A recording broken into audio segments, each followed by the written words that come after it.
Royal guards reached the scene and surrounded the area.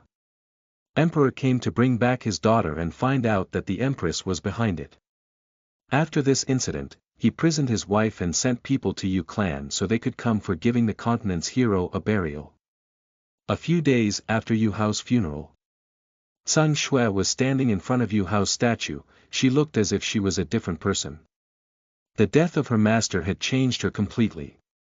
The naivety from before had disappeared, and the incident had hardened her heart for the rest of the people including Emperor Wuhan. I promise you, master. This Tsang Shui will take care of Yu Yan on your behalf.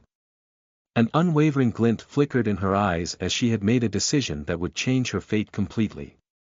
The little princess didn't know the person she was going to take care of would trample the whole world for her and that even heaven would have to bow down his head against his stubborn heart.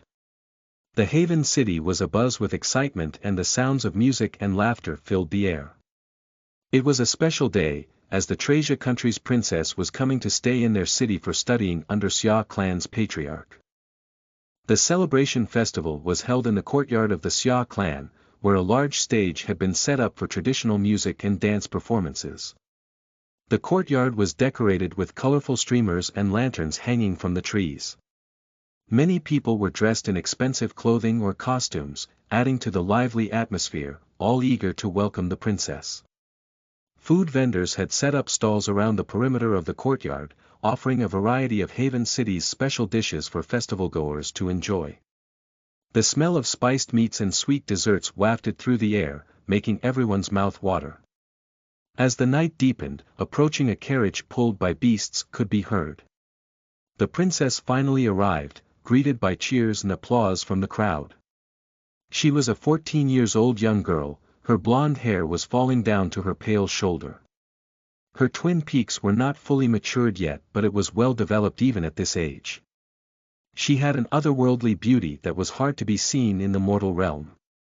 Sun Shui was dressed in a beautiful white dress and her beautiful scarlet eyes were searching for someone in the crowd. The princess was welcomed with open arms, and everyone wanted to speak with her and hear about her journey. The welcoming celebration continued into the night, with people dancing and celebrating the princess's arrival.